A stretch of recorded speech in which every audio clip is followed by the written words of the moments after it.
오늘 우리에게 주시는 하나님 말씀은 열왕기상 12장 12절에서 20절 말씀입니다.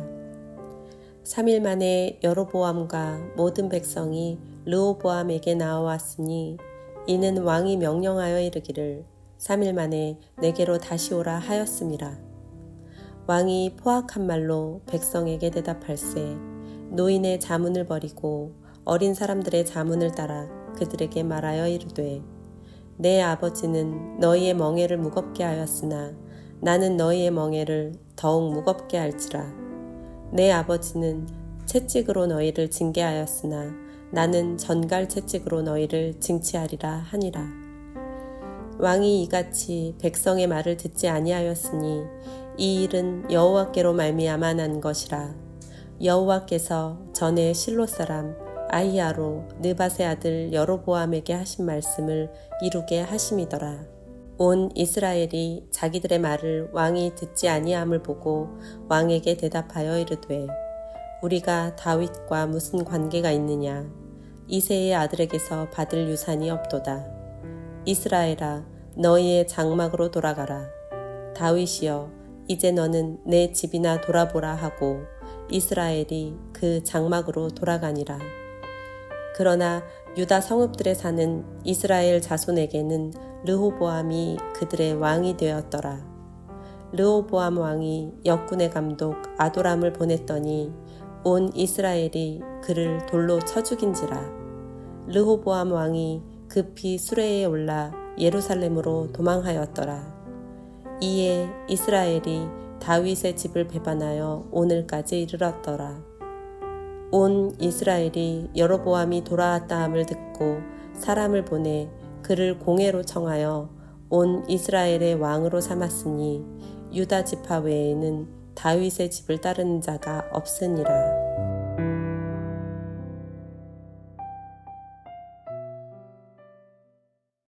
우리가 살고 있는 시대를 언어 폭발의 시대라고 말합니다. 예전에는 전화를 거는 것도 쉽지 않았고 편지지에 일일이 써서 봉투에 담아 우표를 붙여 동네 우체통에 넣어야만 자신의 말을 상대방에게 전달할 수 있었습니다. 그러나 지금은 휴대폰을 이용해서 언제든지 어디서든지 간편하게 음성이나 문자를 보냄으로 인해서 언어가 폭발할 만큼 오가고 있는 시대에 살고 있습니다. 페이스북을 우리가 많이 하는데요. 하루 평균 페이스북에 올라오는 내용이 10억 개가 넘습니다. 그러므로 자연스럽게 아무 생각 없이 던진 말이나 문자로 인해서 서로의 감정이 상하고 폭발하는 경우가 많이 늘어나고 있는 것입니다. 오늘 본문은 지혜의 왕 솔로몬이 죽고 난 후 그 뒤를 이어 왕위를 계승할 르호보암 시대에 있었던 한 가지의 사건을 우리에게 소개하고 있습니다. 새로 왕이 될 르호보암에게 백성들이 찾아와 이렇게 말을 했습니다. 왕의 아버지가 우리의 멍에를 무겁게 했으니 왕은 아버지 때 했던 무거운 고욕과 멍에를 가볍게 해 주십시오. 그러면 우리가 왕을 섬기겠습니다. 르호보암이 이 말을 듣고 3일을 생각합니다. 3일 후에 르호보암 왕과 백성들이 다시 만납니다. 그리고 나서 어떤 일이 벌어지는가가 오늘 본문에 나와 있습니다. 오늘 본문의 첫 절인 열왕기상 12장 12절을 보겠습니다. 3일 만에 여로보암과 모든 백성이 르호보암에게 나아왔으니 이는 왕이 명령하여 이르기를 3일 만에 내게로 다시 오라 하였음이라. 그때 왕은 다음과 같이 말합니다. 13절과 14절입니다. 왕이 포악한 말로 백성에게 대답할세 노인의 자문을 버리고 어린 사람들의 자문을 따라 그들에게 말하여 이르되 내 아버지는 너희의 멍에를 무겁게 하였으나 나는 너희의 멍에를 더욱 무겁게 할지라. 내 아버지는 채찍으로 너희를 징계하였으나 나는 전갈 채찍으로 너희를 징치하리라 하니라. 내 아버지가 너희에게 무거운 멍에를 매게 했다고 나는 이제 그것보다 더 무거운 멍에를 너희에게 메울 것이다. 내 아버지가 너희를 가죽 채찍으로 매질하였다고 이제 나는 너희를 전갈 채찍으로 때리겠다. 감정적으로 말을 내뱉어버린 것입니다. 그랬더니 어떤 결과가 일어났는가? 나라가 둘로 갈라지고 말았습니다. 나라도 둘로 쪼갤 수 있는 것이 언어가 가지고 있는 폭발력인 것입니다. 옛날 헬라의 속담 가운데 이런 말이 있습니다. 혀는 뼈 하나 없고 아주 물렁하지만 사람을 찔러 죽이기도 하고 역사를 바꾸기도 한다. 그렇습니다. 혀는 뼈 하나 없지만 사람을 찔러 죽이기도 하고 역사를 망하게도 건설하게도 하는 것입니다. 그래서 오늘의 제목을 붙인다면 언어의 거듭남입니다. 사람이 예수 그리스도를 나의 구주로 고백하고 거듭나게 될 때 분명한 결과 중에 하나는 언어가 거듭나는 데 있습니다. 만일 예수 그리스도를 진심으로 나의 주요 그리스도로 영접하고 거듭났음에도 언어가 전혀 변하지 않고 있다면 그것은 매우 이상한 일이다라고 말할 수 있겠습니다. 왜냐하면 인간의 내면을 들여다볼 수 있는 창과 같은 것이 언어이기 때문입니다. 그 사람의 말을 들어보면 그 사람이 무슨 생각을 하고 있는지를 알 수 있습니다.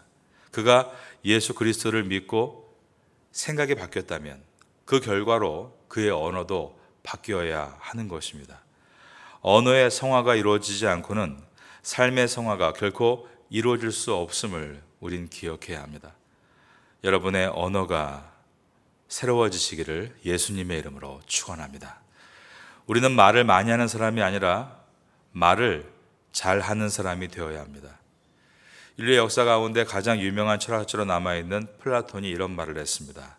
지혜로운 사람은 말해야 할 것이 있기 때문에 이야기한다. 그러나 바보는 뭐라도 말해야 하기 때문에 이야기한다. 말을 잘하기 위해서는 전제가 하나 있습니다. 그것은 먼저 남의 말을 잘 들어야 하는 것입니다. 야고보서 1장 19절에는 듣기는 속히 하고 말하기는 더디하라 라고 했습니다. 우리에게는 입이 하나고 귀가 둘입니다. 이것은 말하기보다 듣기를 더 많이 하라라는 의미가 들어 있습니다. 입이 발달한 사람은 진실성이 부족한 사람이요, 귀가 발달해서 잘 듣는 사람은 인격이 성숙한 사람입니다. 잠언 10장 19절에 말씀합니다. 말이 많으면 허물을 면키 어려우나 그 입술을 제어하는 자는 지혜가 있느니라. 전도서 5장 2절에서는 너는 하나님 앞에서 함부로 입을 열지 말라. 급한 마음으로 말을 내지 말라. 하나님은 하늘에 계시고 너는 땅에 있음이니라. 그런즉 마땅히 말을 적게 할 것이라. 여러분, 성경에 이런 말씀이 있는지 모르셨죠? 함부로 입을 열지 말아라. 마땅히 할 말을 적게 할 것이라 라고 했습니다. 야고보서 3장 8절에는 또 이렇게 말씀합니다. 혀는 능히 길들일 사람이 없나니 쉬지 아니하는 악이요 죽이는 독이 가득한 것이라. 혀는 능히 길들일 사람이 없다라고 했습니다. 여러분, 서커스 많이 보셨을 겁니다. 이 사람들이 동물들을 길들이는 것을 보면 정말 탄성이 나올 정도죠. 탤런트라는 프로그램에도 보면 거기에 나오는 동물들이 앵무새부터 사자, 심지어 악어까지 사람들이 길들이지 못하는 동물은 없다라는 생각마저 들 정도입니다. 저희 교회 가까이 악어 농장이 있는데 조련사들이 악어 입에 자기 얼굴을 밀어넣지 않습니까? 그렇게 사람들은 모든 정말 짐승들을 다 통제하고 길들일 수 있습니다. 그런데 하나님 말씀이 야고보서 3장 8절에는 뭐라고 했습니까? 맹수는 길들일 수 있어도 부드러운 이 혀는 길들일 사람이 없다라고 말을 했습니다. 무서운 사자보다도 길들이기 어려운 것이 혀라는 말인 것입니다. 그래서 현대사회는 언어의 폭발 시대로서 모든 정치, 사회 문제가 말로 인해서 생겨나고 있으며 말을 무기 삼아 상대방의 약점을 터뜨림으로 많은 사람들을 상실하게 만들고 있습니다.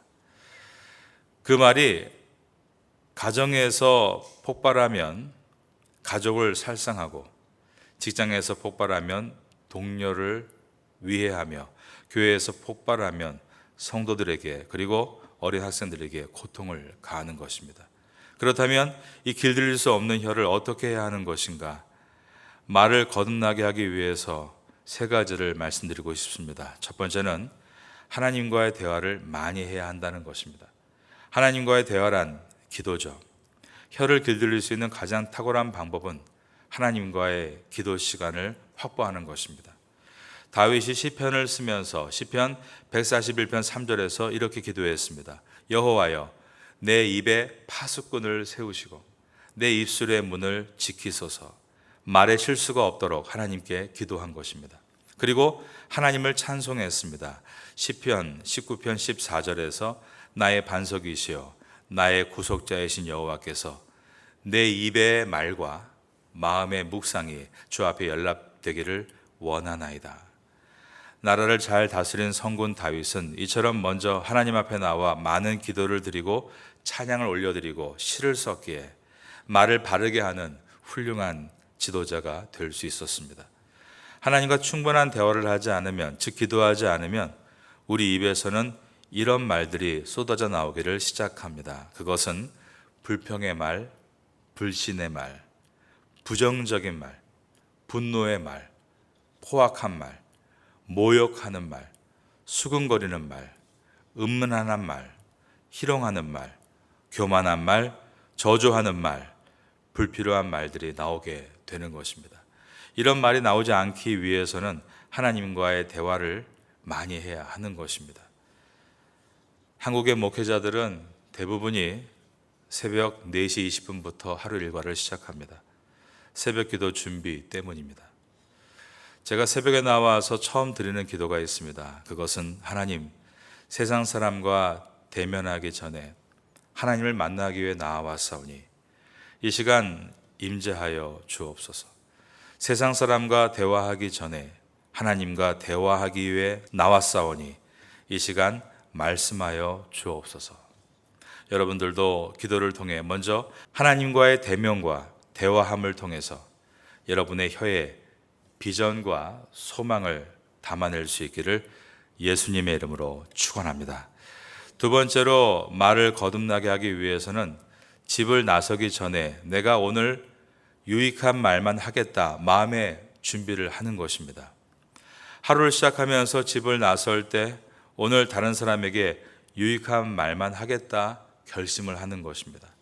참 좋은 방법이 아닐 수 없습니다. 오늘 하루 나는 다른 사람에게 유익한 말만 하겠다 결단하고 집을 나서는 것입니다. 그리고 실천하는 것입니다. 소망의 말, 격려의 말, 사랑의 말을 실천하는 것입니다. 그렇게 되면 머지않아 여러분의 삶 가운데 말의 능력이 어떠한가를 실제적으로 체험하게 될 것입니다.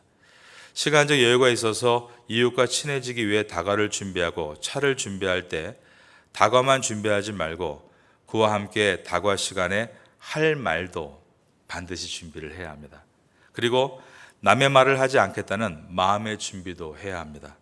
세상에서 가장 쉬운 말이 뭔지 아십니까? 남의 말을 하는 것입니다. 잠언 26장 22절에 이러한 놀라운 말씀이 있습니다. 남의 말하기를 좋아하는 자의 말은 별시과 같아서 뱃속 깊은 데로 내려가느니라. 남의 말하는 것이 맛있는 음식같이 그렇게 잘 술술 내려간다는 것입니다. 성도 간에 가만히 앉아있다 보면 대면대면하고 할 말이 떨어질 때가 있습니다. 그때 남의 말하기 쉽습니다. 지루할 때 남 얘기를 별식 삼아 하기 시작한다는 것입니다. 존경받는 성자에게 제자들이 가서 이런 질문을 했습니다. 선생님, 지금까지 평생 살아오시면서 가장 쉬운 일이 무엇이었습니까? 그랬더니 그것은 남의 말을 하는 것이다 라고 대답을 했습니다. 그러면 가장 힘든 일은 무엇이었습니까? 라는 질문에 그것은 하고 싶은 말을 참는 겸손합니다 라고 했습니다. 누군가 이렇게 말을 시작합니다. 들으셨어요? 이것은 비밀인데 말씀드릴게요. 이 말을 하는 순간 사실 이 모든 얘기가 다 돌고 있다는 것을 우리가 알고 있지 않습니까? 다른 사람에게 대해서 말을 시작하면 어떻습니까? 좋은 말을 하게 됩니까? 나쁜 말을 하게 됩니까? 좋은 말은 처음에 살짝 스쳐갑니다. 결국 그 말 속에서 나쁜 말들을 넣게 되는 것입니다. 나쁜 말들에는 필연적으로 말이 더 덧붙게 되고 말의 앞뒤가 잘려서 발없는 말이 천리가 되어 나가는 것입니다. 그리고 괴상한 괴담이 되어서 사실과 다른 모습으로 돌아오게 됩니다. 그래서 남의 말을 쉽게 하고 남을 쉽게 비방하는 죄를 가벼운 죄로 여겨서는 안 됩니다. 성경에는 비방하지 말라라는 말씀이 자주 등장합니다. 세상 마지막 때에 가면 갈수록 비방이 더 거세질 것이다라고 말씀했습니다. 지금 우리들은 뉴스를 통해서 최고의 지성인들이 하는 최고의 흑색선전, 네거티브 전략, 비방을 매일 목도하고 있습니다.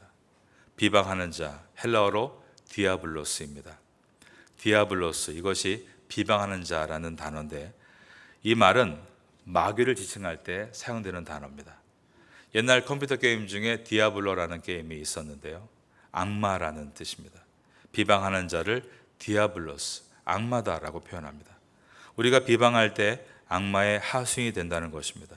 우리가 하는 비방의 열매를 악마가 먹습니다. 그러니 우리는 집을 나서기 전 오늘 하루 남을 비방하지 않겠다고 마음의 준비를 하고 나서야 하는 것입니다. 어디 가서 가족 비방하지 마세요. 남편 비방하지 말고 아내를 비방하지 마십시오. 같은 교회 성도 비방하지 마십시오. 늘 비방의 대상은 우리와 가까운 관계일 때가 많습니다. 여러분은 남을 비방하지 않는데 누가 다른 사람 이야기를 한다. 그럴 때는 성경적인 매뉴얼을 사용해야 합니다. 첫 번째, 그것이 사실인가? 두 번째, 내가 이것을 확인했는가? 세 번째, 그것이 사실이다 할지라도 그것을 입으로 옮기는 것이 하나님께 영광이 되는가? 그리고 형제에게 유익한가? 이것만 점검할 수 있다면 우리는 우리의 언어를 통제하고 다스릴 수 있습니다. 오징어는 씹어야 맛이다. 말을 해야 맛있다. 우리는 해놓고 후회할 말을 참고 하지 말아야 하는 것입니다. 짜증스럽고 힘든 환경 속에서도 항상 평안함과 온화한 모습으로 모든 사람에게 친절하고 따뜻한 말만 하는 한 유태인 할머니가 있었습니다. 어떤 사람이 이 할머니께 물었습니다. 할머니, 어떻게 할머니는 항상 사람들에게 그렇게 따뜻한 사랑의 말을 할 수 있습니까? 그랬더니 할머니는 금세 눈시울이 붉어지면서 이런 얘기를 해준 것입니다. 사실 난 어렸을 때 아주 못되고 쌀쌀맞고 남의 잘못을 매정하게 지적하던 심술궂은 아이였다. 그런데 유태인이었던 나는 2차 대전을 겪으면서 부모님과 떨어져 어린 동생과 함께 독일군 강제 수용소에 들어가게 됐는데 7살 난 남자 동생이 철없이 장난감을 갖고 노는 것을 보고는 이 바보 멍텅구리야, 정신 좀 차려 라고 혼을 냈는데 그날 서로 막사로 격리되고 나서 동생은 가스실에서 죽고 말았다. 그 뒤 나는 수용소에서 나와서 마지막에 될 줄 모르고 어린 동생에게 매몰차게 해준 그 말이 두고두고 가슴에 한이 돼서 이제부터 누구에게든 영원히 남겨도 후회가 없을 사랑의 말이 아니면 안 하기로 결단을 했다라는 것이었습니다. 참으로 우리의 말을 돌아보게 하는 이야기가 아닐 수가 없습니다. 우리는 생각할 때 말을 많이 하면 소통이 잘 되는 것이라고 생각합니다. 그러나 그것은 착각입니다. 말이 많으면 말이 여물 수 있는 시간을 가질 수가 없습니다. 말을 아끼며 하는 사람에게 우린 훨씬 더 신뢰가 갑니다. 말을 지나치게 하는 사람에게는 반대로 불신이 생기는 것입니다. 말을 적게 해서 후회하는 일은 없습니다. 그러나 말을 많이 해서 후회하는 일들은 매일 있습니다. 말을 많이 하는 사람은 진실성이 없어 보이고 말을 잘 들어주는 사람은 깊은 진심을 가지고 있는 것처럼 신뢰가 가는 것입니다. 이처럼 말이 거듭나기 위해서는 첫째, 말씀드린 대로 하나님과 대화를 많이 하고 두 번째는 집을 나서기 전에 내가 오늘 유익한 말만 하겠다고 마음의 준비를 하고 비방하지 않겠다고 다짐하고 말을 많이 하는 것보다 말을 많이 들어주겠다라고 결단을 하는 것입니다. 마지막 세 번째 말씀드립니다. 말의 어록을 만드는 것입니다. 즉 버튼을 누르면 나올 수 있는 말을 만드는 것입니다. 딱 누르면 귀한 분이십니다. 기도하겠습니다. 하나님께서 일해 주실 것입니다. 시간이 지나면 더 좋아질 것입니다. 누르면 나오는 어록을 말합니다. 생각나는 대로 입으로 뱉어내는 말은 유익한 말보다는 해로운 말이 될 때가 많습니다. 그래서 우리는 말의 어록을 만드는데, 여러분들 기도하면서 그날 묵상하고 제목을 적으시죠. 그 제목을 여러분의 어록으로 계속 쌓아가 보십시오. 여러분 입에서 어록이 나올 수 있도록 매일 묵상하면서 한번 그 내용들을 만들어 가보시기 바랍니다. 우리가 늘 점검해야 될 것이 있습니다. 지금 내가 바르게 보고 있는가? 지금 내가 바르게 듣고 있는가입니다. 어떤 날은 같은 사건을 부정적으로 볼 때가 있습니다. 부정적으로 들릴 때가 있습니다. 그럴 때는 사건의 문제가 아니라 내 마음의 문제입니다. 그런 날은 각별히 말 실수를 줄이고 조심해야 합니다. 왜냐하면 잘못 보고 잘못 듣고 있을 때가 많기 때문입니다. 그럴 때는 생각나는 대로 말하는 대신에 여러분이 만들어 놓은 어록을 사용하십시오. 하나님께서 일하신다. 누구든지 변할 수 있다. 하나님은 반드시 좋은 것으로 채워주실 것이다. 기도하면 된다. 10대의 자녀들에게 부모님이 하고 싶은 말이 있습니다. 공부 안 하니?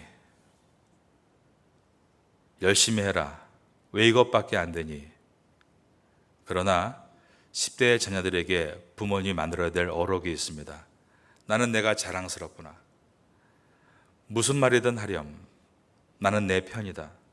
나는 너를 믿는단다. 사랑한다. 축복한다. 어렸을 때부터 너를 키우는 것이 나의 가장 큰 행복이었다.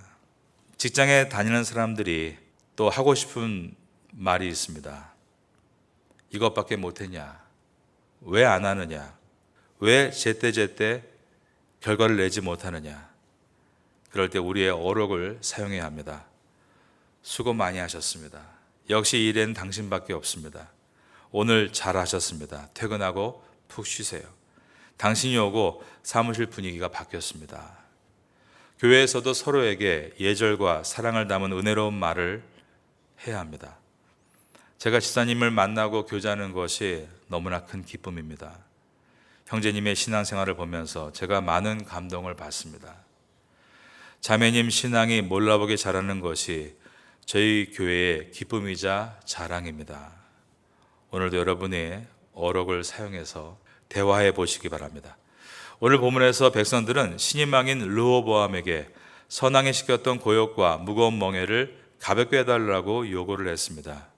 그 요구가 성립되면 왕으로 섬기겠다라고 했습니다.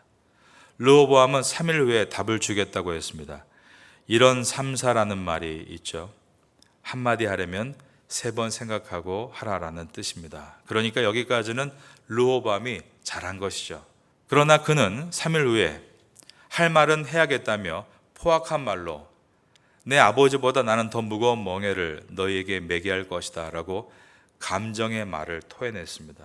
그 결과 이스라엘의 12지파 가운데 10지파가 등을 돌리고 나머지 2지파 유다 지파와 베냐민 지파만의 왕국이 되었습니다.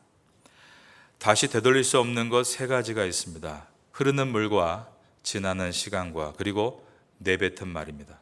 그래서 말을 할 때는 늘 지혜가 필요합니다. 여러분은 주님과 먼저 기도를 통해 주님의 은혜를 체험하시고 포기하지 않는 주님의 그 사랑 가운데서 여러분 주위의 사람들을 격려하며 축복하며 끝까지 기대하고 기도하고 기다릴 수 있는 성도가 될 수 있길 바랍니다. 이러한 은혜가 열왕기서를 전하면서 왕같은 주님의 제사장으로 세워지는 여러분에게 있기를 바라고 이 은혜로 승리할 수 있게 되기를 예수님의 이름으로 축원합니다.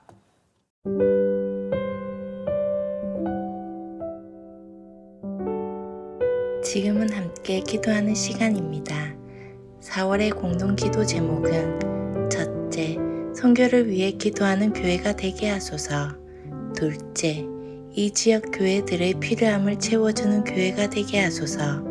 셋째, 지역 사회를 섬기는 교회가 되게 하소서. 넷째, 태국 목회자들과 한국 선교사들을 후원하는 교회가 되게 하소서. 말씀을 붙잡고 기도하는 귀한 시간 되시기를 소망합니다.